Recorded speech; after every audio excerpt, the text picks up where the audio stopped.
You're listening to Inner Guidance Channel. If I could persuade you to believe what tonight I hope I will try to. Your entire world would change. You hear the word God, the word Jehovah, the word Lord, the word Jesus, the word Christ, and you think of something other than yourself, one that is greater, one that you would worship. Tonight, it is my purpose to show you that God and the eye of man are one. When you say I am, that is the God of Scripture. Confined as you are, you think, how could it be? God created the universe and sustained it, and here I am like a little worm, 70 years, and then I vanish. And now, let us turn to Scripture. We turn now to the 16th chapter of Matthew, and the question is asked of the disciples, the followers, those who have heard him, and you say to them, "Who do men say that the Son of Man is?" And they reply, "Well, some say John the Baptist come again, others Elijah, others Jeremiah, or one of the prophets." Then he said to them, "But who do you say that I am?" And the spokesman called Peter said, "Thou art the Christ, the Son of the living God." You say to him, "Blessed art thou, Simon Bar-Jonah, for flesh and blood could not have told you this, but my Father who is in heaven." For here he equates the Son of Man with the eye of man, not the organ that sees or through which you see, but your sense of awareness, that I amness, when you are aware of being, your consciousness, your human imagination. So, he equates the two. The Son of Man spoken of in the Old Testament and brought forward into the New is nothing more than the eye of man. And he calls it the Christ, and defines Christ as the Son of God. Now we find Christ being defined in the New Testament as the power of God and the wisdom of God. So the eye of man is the power of God and the wisdom of God. If a man does not know it, then he will not exercise that power. He will not exercise that wisdom.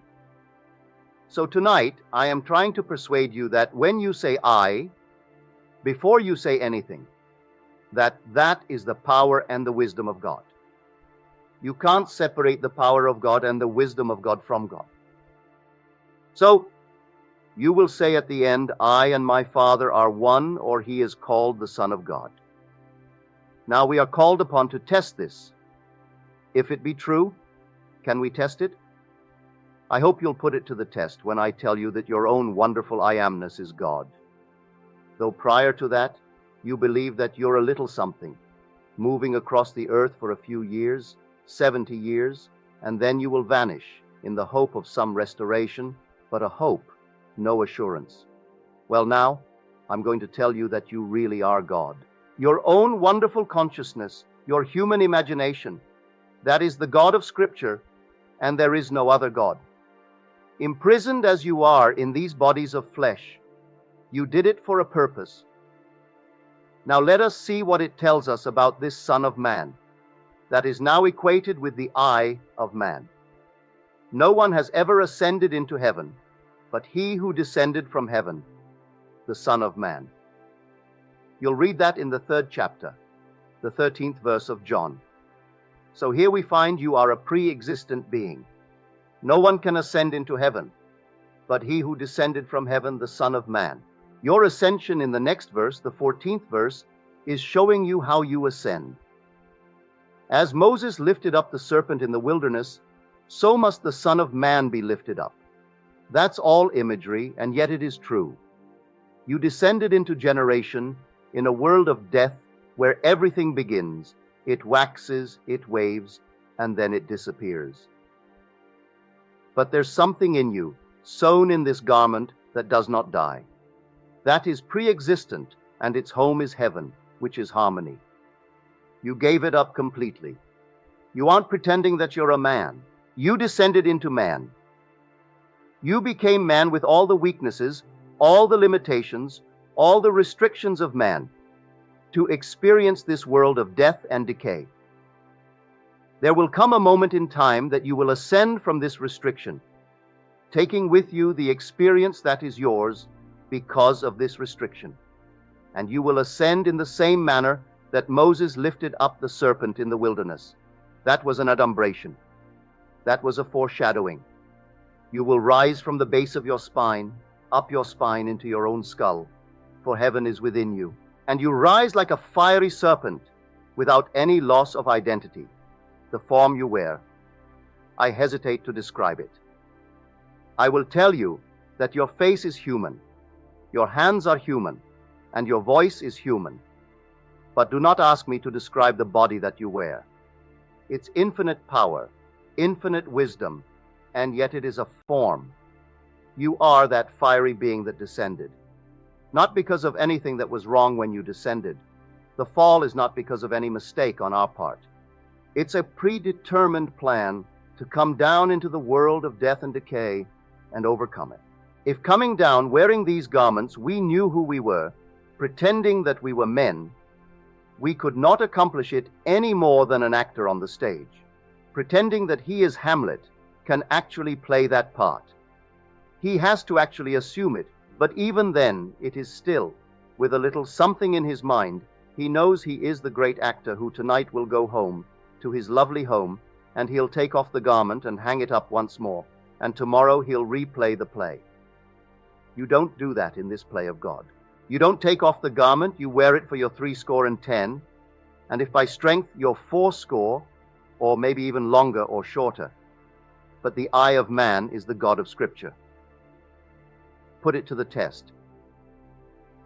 Let me now, first of all, before we go into the testing of it, make clear what I said on the last lecture night, Friday night, prompted by a question that was asked here. For I had said in the previous lecture that there are ranks in heaven as there are on earth, for this is only a copy. Everything here is a shadow, it's a copy of eternal realities. And in the 12th chapter of 1 Corinthians, Paul describes the 8 ranks. He does it many times, but he never changes the first 2.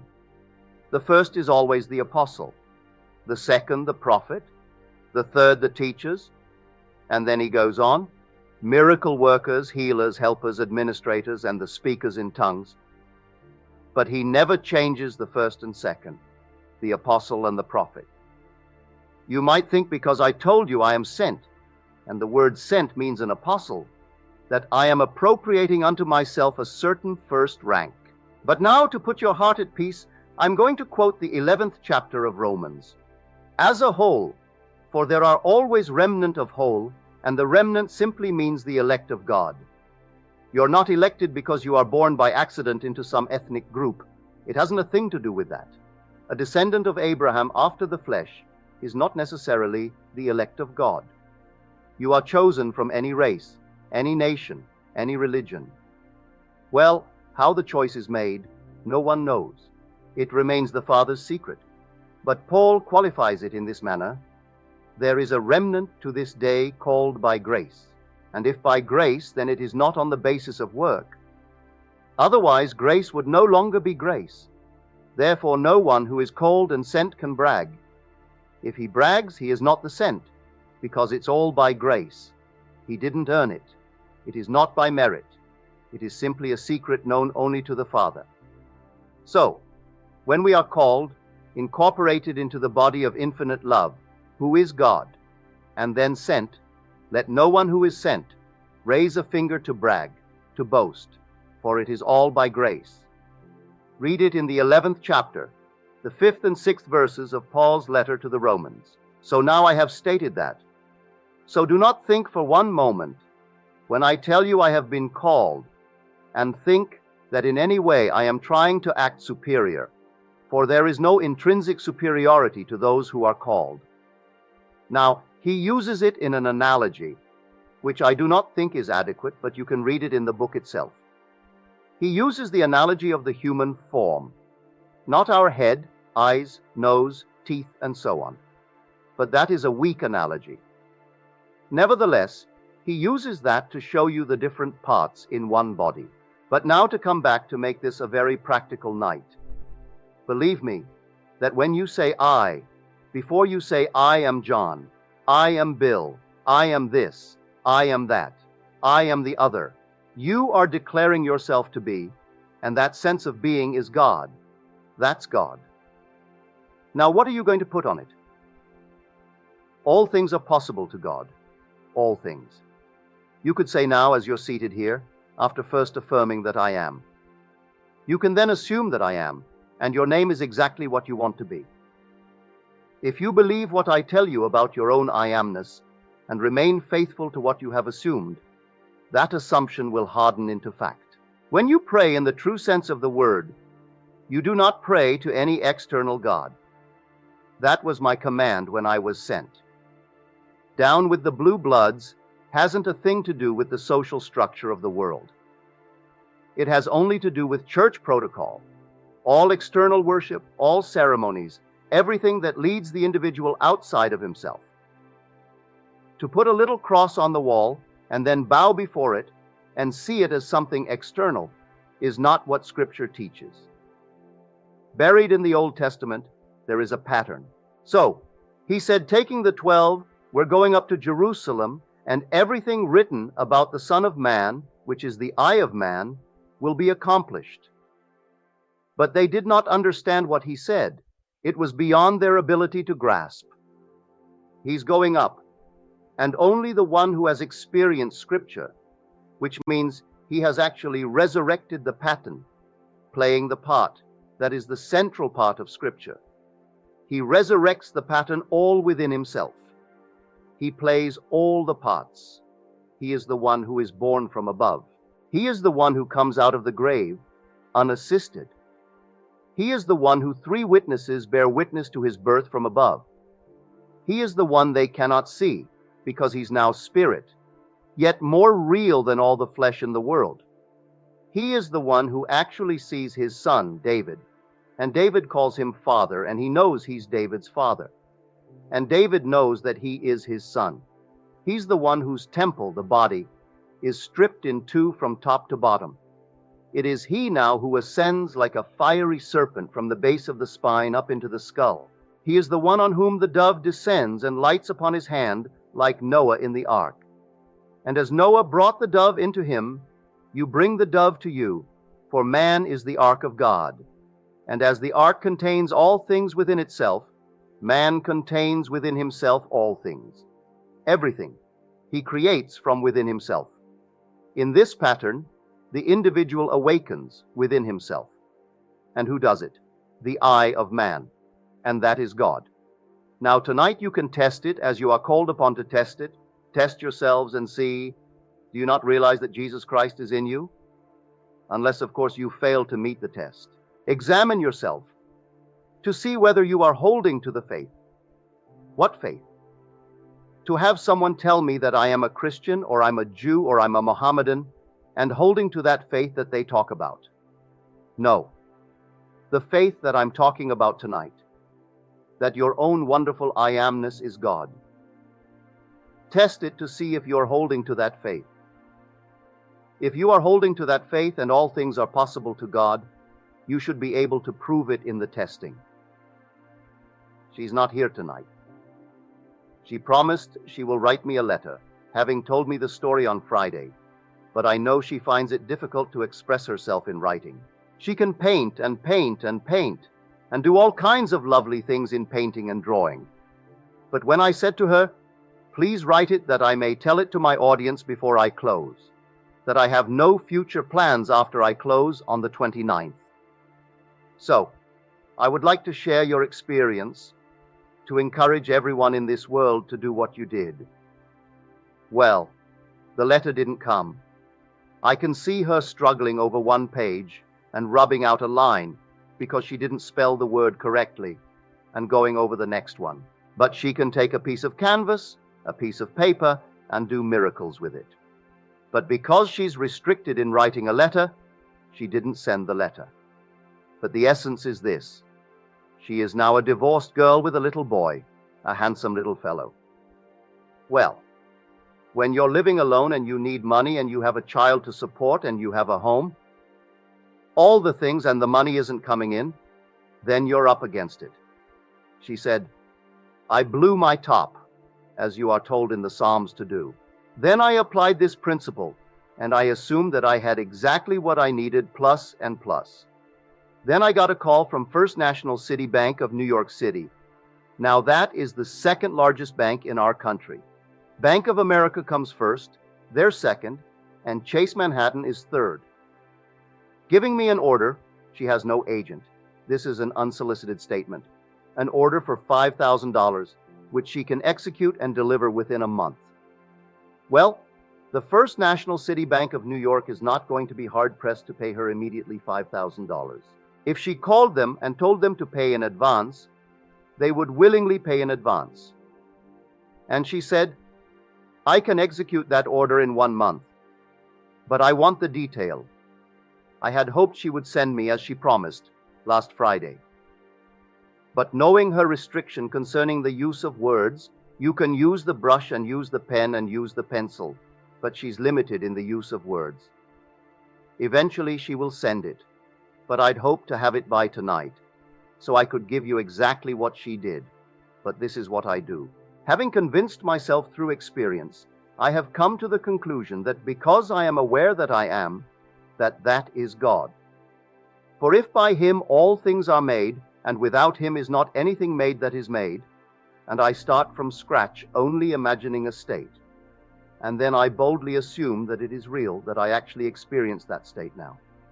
And then in the not distant future, that state crystallizes in my world. Well, then I have found God. I have the source of the phenomena of life. My only concern then is to share it with others, and tell them, for they are all one, we are one. No one is greater than the other, not fundamentally.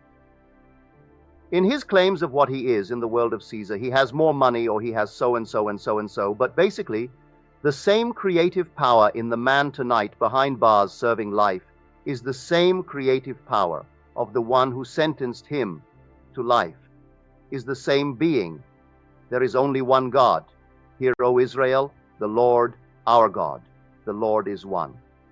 And the word translated, the Lord is Yod, He Vav. He properly translated is I am. When you go unto the people of Israel, and they ask you, what is his name? And you claim that the God of Abraham, and the God of Jacob, and the God of Isaac sent you. You say unto them, I am hath sent me. That's my name forever. And by this name I shall be known throughout all generations. But man finds it difficult keeping the tense. And so he speaks of thou art, or he is. And he never actually comes down to the fundamental and knows that I am. I am the cause of the phenomena of my life, good, bad, or indifferent. I have to live with it and change my assumptions if I would change the world in which I live. But now can I help a seeming other? I say you are myself pushed out. Can I help another? Yes, because there's only one. If your request of me comes within the framework of the golden rule, something that I would like done to me, then I can willingly help you. If you ask of me that which does not come within the frame of the golden rule, do not ask it of me. I grant you complete freedom to go elsewhere and go to anyone who will tell you they can do it in spite of what he said. Go ahead. But if anyone asks of me any request, all that I do is this. It's so simple. We are told in Scripture that whatever we ask of him, knowing that he hears it, it shall be done for us, if we know he hears it. For can you imagine you seated here on the surface of your being, a rational being, knowing something that the depth of your own being that encompasses you doesn't know? So, and you think, well, he doesn't know. Well, read that in the story of Ezekiel. You'll read it in the 38th chapter. And these are the elders of Israel that went into the dark room, and they are carving on the walls, all gruesome things. And they said within themselves, the Lord does not see it. And the Lord is speaking to his prophet Ezekiel. And he said, the elders of Israel say that I do not see them. And watch what they're doing, making all these abomination things within the great caverns. They will all reap them, because I see everything that the elders of Israel see. But they think because it's dark, and it's a cavern, no one knows what you do, that God doesn't know. I have said time and again that there is no fiction in this world. You might have heard the story and read the story, concerning the sea-jacking of the Queen Elizabeth. You might have read the article in Time that some girl at Hunter College wrote that story in detail. And she was so shy when it came to the point to be read, she could not read it. She's a shy, sweet lady with a gift of writing. She wrote that in detail, including those who seemingly participated, a terminal case in cancer, and one who is running away from the law, who has not a thing to gain, and therefore is quite willing to blow the Queen Elizabeth with the 2,200 souls aboard. And everything is completely in detail in her fictional story. Imagining creates reality. There is no fiction. So someone expressed her thought and called the captain while at sea and demanded $1 million and would settle for $350,000. Well, it must have cost them, I should say, more than $1 million to stop that huge hulk in mid-Atlantic and then feed 2,200 people 4 times a day for the extra meals that they would have coming to them. Plus all the things that you put it all together, it would cost more than $1 million. And a little girl possibly writing this for her PhD, or writing it for some reason, and she writes it in detail. They gave her name, so you can contact her. They gave the school, it's Hunter College in New York City, and everything in detail is told in that story. So I tell you, you sit down and write fiction. Need not put it down. My friend wrote fiction. She had a large sum of money coming in, and she went to town within herself, and she wrote in herself and blew her top, as it were. Thank you. Thank you. Didn't drink enough tonight. So she, in the depth of her own being, conjured the sum of money that she needed. Beyond. Always go beyond. So we are told in the Psalms, be angry, but sin not. Commune with your own heart upon your bed and be silent. Yes, blow your top, but do not let the sun go down upon your anger. Be silent as you commune with self. You don't commune with another.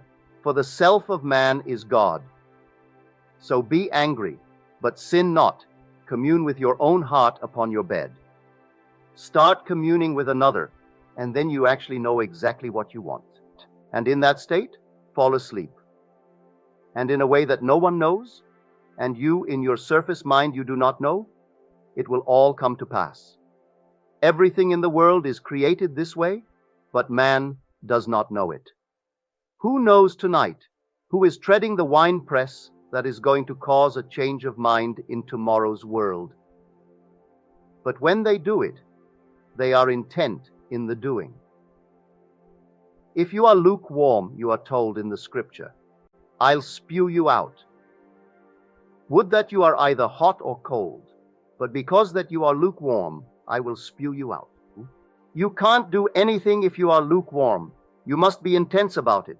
You want to be rich, all right, you can be rich. You want to be known, you can be known, no matter what you want, but you must be intense about it, and then commune with your own heart upon your bed, and then let it drop. You'll read that in the 4th Psalm, the Psalm of David. So I say to everyone here, believe me, your own wonderful I amness, your consciousness, your wonderful human imagination, that is God. And all that you behold, though it appears without, it is within, in your imagination of which this world of mortality is but a shadow. So you can change the shadow if you change the object, for you are the light. He said, I am the light of the world. Change the object that you are holding within yourself and identifying yourself with it. Change that object. You're lighting up and you'll cast a new shadow upon the world. So you say, I am, and you name it. And then you say, I am unemployed. No, I am gainfully employed, making more than I've ever made before. Don't ask yourself how, why, and through whom. That is not your conscious reasoning mind's concern. If you take the intellectual background, the educational background of those who are making top money in the theatrical world, I doubt that they could pass any college examination. I don't think they could pass any entrance examination to college. Yet they're making $1 million, $2 million a year. Do you think Bob Hope could pass today's examination for entrance into college? But all of his material is written for him anyway. He can't even write that. But he has millions. All right, because that's how he dreamt, may I tell you? I know the background of the man. A friend of mine who has now gone from this world played in vaudeville with him. And he would borrow from my friend every week a sum of money because he had to go to that post office and buy a postal money order and send it to his bank. He borrowed money that was interest-free because he was sending in money that was not interest-free. He had to send a certain sum of money every week, and he would send it into his account. And borrowed from my friend, Harry Webb, who had a band and they played together. Not in the same act. Harry had his own act. He has a small band. And Harry was the outgoing personality who didn't care about money. And so he wanted money, Hope wanted money, he would loan him the money. He always paid it back the next week and borrowed it again because he had to have so much in that bank every week. And when they would go into a restaurant and food was left over like bread and butter, who took it all home? Bob Hope. Bob took all the buns, all the rolls, everything that was there uneaten. He paid for it and you paid for it. You don't want it, Harry, do you? No. All right. So, he took it home. So he has 400 million, so they claim. That was his goal in life. If that's the goal, have it. I speak of another goal, the goal of awakening to who we are. When man awakens from this dream, the whole vast world and all that it contained is as nothing to the being that you are. You came down from heaven where the whole is yours. As you're told in the 50th Psalm, if I were hungry, I wouldn't tell you, for the world is mine and all within it. The cattle on 1,000 hills are mine. So why should I tell anyone of my need when it's all mine anyway? I would slay and eat. When you are awakened, you don't ask anyone. If you awaken from this dream of life, but while you are in it, all right, we are one. This little hand of mine, if it begins to itch here now, it's easier for me to take this hand that is not attached to this and scratch it than to try to bend this thing out of shape, to scratch the back of it. I could rub it here, but why not? This is easier, and take a part of my own being to ease the itch. We are all one pushed out. So, you can do it. Ask anyone that you trust. May I tell you, he isn't, if he knows how to pray, he isn't going to burst any blood vessel. He isn't going to get down on his knees and pray to any external God if he knows how to pray. He isn't going to beg of anyone in this world. What he will do, he will simply represent you to himself as one telling him that you have what you asked of him. And when he is satisfied that you told him that you have it, don't ask the second time for the same thing, because he's not going to listen to you. He heard it, he is still hearing it, and he will continue to hear it until that which he has heard is perfectly externalized. So don't think you need several treatments. That's a lot of nonsense. Treatments for what? It either is or it isn't. So, when they start getting you on the hook and say, now I think you need more treatments, you need more treatments. She or he or the crowd, they do not know what they are doing. When you pray, go within and close the door of the senses. Deny all that seems so obvious, and your Father who is within will reward you openly. But commune with self, for you and the Father are one. So you commune with self. And what did he tell you? Exactly what was asked of you. He heard it, and he has all the ways and means that you, on the surface of your being, know not of. He will do it. If you ask anything of one, if it comes within the framework of his code of ethics. Don't ask anyone who knows how to pray something that does not come within his golden rule. Do unto others as you would have them do unto you. Just as simple as that. And most of the requests would come within that rule. And so, you simply hear it. And then you drop it completely. And in the depth of your own being, you are still hearing it. And the Father knows all means, all ways, and so he singles out the best way to externalize it. Here in New York City many years ago, this lady, a lady of considerable means, she left her home in New York City and went off to Paris with her 2 children, leaving her home and her maid. Before she returned, the maid took all of her furniture and took it away. When she returned, the apartment was there. Rent was paid every month. But there was no furniture. Not a thing in it. She employed a private agency, told the police department, told all the authorities in New York City, and plus her private agency. At the end of a few months, they did not turn up one thing concerning that stolen property. She came to see me. I said, "All right. You're seated there, and I'm seated here in my apartment. Now you are not seated in my apartment. You are seated right now, close your eyes, you are seated in your own apartment, and you had a grand piano." She said, "No, I had a piano, but it wasn't a concert grand. It was grand, but not a concert grand. And on it, I had my pictures of my 2 children. And I had pictures on the wall." She told me what they were. "And the furniture?" I said, "All right. Refurnish that place as you left it. You have a memory." She did. Now, when I stop talking, it's because you have refurnished that place to me. Now you're going to go in and you aren't going to see your apartment from my apartment. You are in your apartment and you can feel your chair and get off your chair and feel the piano and see the children, the pictures of the children. And that's what you're going to do. She agreed she would do it. And then we simply broke the spell. What did it take? 2 minutes? 3 minutes? That week she went to her bank on Madison Avenue. As she was coming out of the bank, she had a past history of her little mental state, where she was put away for a while because she needed psychiatric treatment. And the bars on this window reminded her of her past history and therefore addled her for a while. So she came onto Madison Avenue and turned south instead of turning north where she should have. When she discovered her mistake, she was at the end of the block. When she got there and discovered her mistake, she looked down and 2 very familiar ankles were standing right before her. She came up to the face, that's her maid, and the maid started to scream. She went over to the maid and grabbed her before the light changed and hailed the oncoming taxi, said, "You are taking me right now."